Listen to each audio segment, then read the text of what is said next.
It is the summer of 2006 in the French city of Tours, set in the Loire Valley. Sunlight pours through a wide blue sky. From above, the sounds of daily life soften into patterns. Trucks turning corners, children running toward a park, neighbors speaking across fences, construction cranes hanging over new buildings. Seen from the air, the city reveals itself as something larger than its parts. Streets feed into highways, fields give way to forest and river. Thousands of small, independent movements combine into a living organism made of soil, stone, and memory, a place older and more enduring than any one life inside it. In the Central Park, people fill the afternoon with ordinary rituals.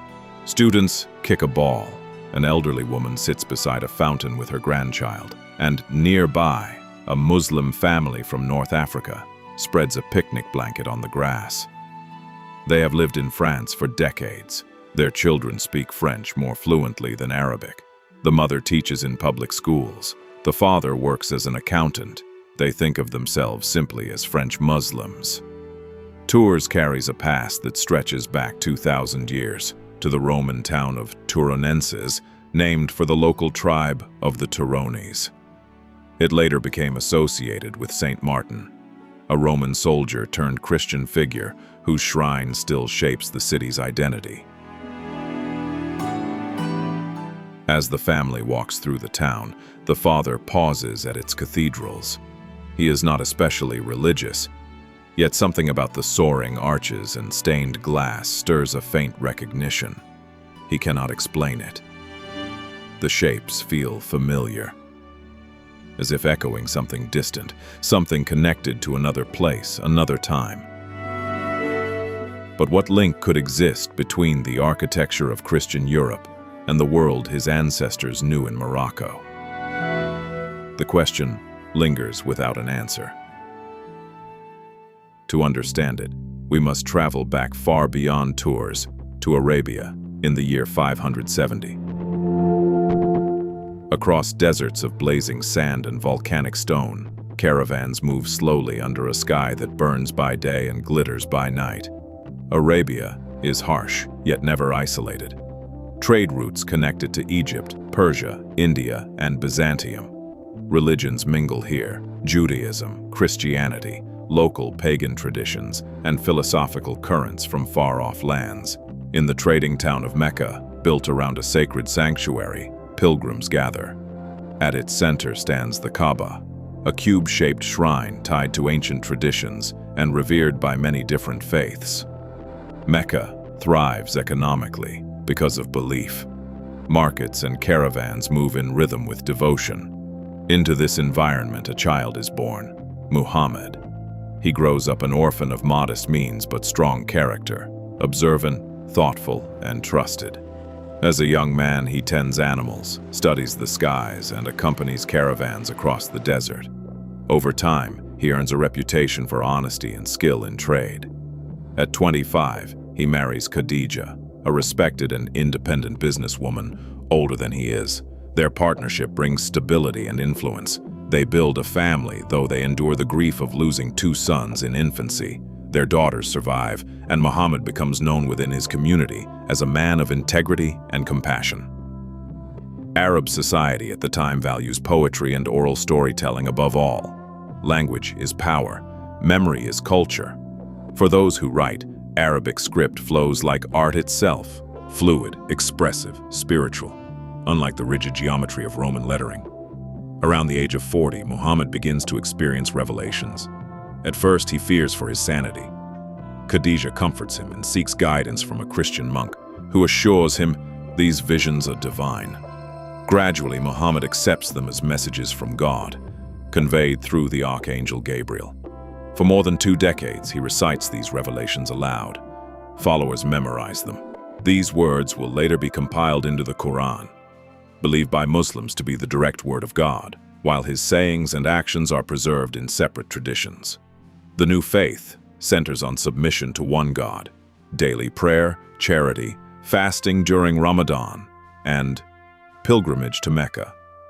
Alongside devotion comes a powerful emphasis on learning. Knowledge is treated as sacred, a path to understanding, justice, and spiritual growth. As Muhammad shares his message, it disrupts the social and economic order of Mecca. His call to abandon idols threatens established power. Opposition grows fierce. Plots form against his life. He and his followers migrate to Medina, where they establish a community and defend themselves against attack.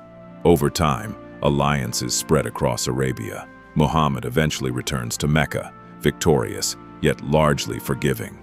By his later years, he speaks openly of mortality. In his farewell sermon, he emphasizes equality among people, rejecting superiority based on race or lineage and placing virtue in character and action alone. Soon after, he dies. His followers mourn deeply and face a pressing question: who will lead them? Some support Abu Bakr, a close companion known for wisdom and stability. Others support Ali, a relative raised within Muhammad's household. The community ultimately chooses Abu Bakr as the first caliph, though disagreement plants the seeds of a division that will later shape Islam's history. From this moment forward, events unfold rapidly. Arab forces move beyond Arabia, confronting the great empires of Byzantium and Persia, both already weakened by decades of war. What begins partly as defense turns into expansion. Territory falls with unexpected speed. Wealth flows into the new state. Urban economies revive. Trade networks strengthen. Contrary to later narratives, mass conversion is not immediate. Muslims remain minorities in many conquered lands. Diverse religions continue to exist under new political authority, often retaining autonomy and protection.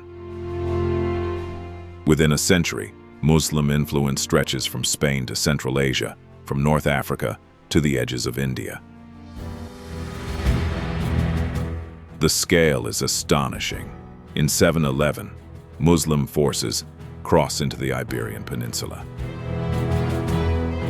Within years, they defeat the Visigothic kingdom and establish a foothold in Europe. Expansion continues northward until it reaches the Frankish territories of what is now France.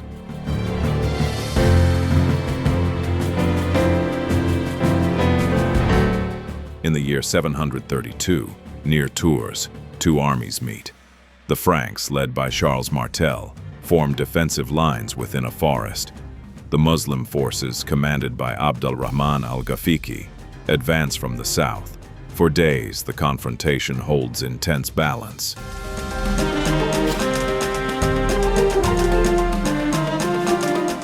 Then confusion spreads in the Muslim camp and al-Ghafiqi is killed in the chaos.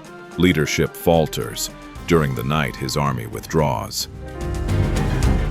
The Franks awaken to find the battlefield empty. The encounter later becomes legendary in Europe, seen as a decisive defense of Christian civilization.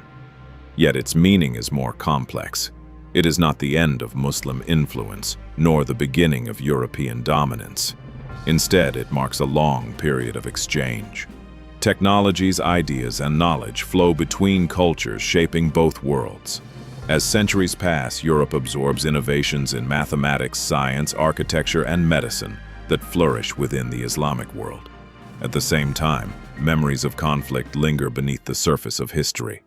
The story now shifts east to Damascus in the 7th century, the capital of a vast and newly formed empire. Here, diverse peoples and traditions converge.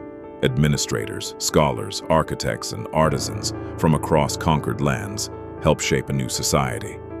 Among their achievements rises the great Umayyad Mosque, a structure blending influences from Rome, Byzantium, and the emerging Islamic aesthetic.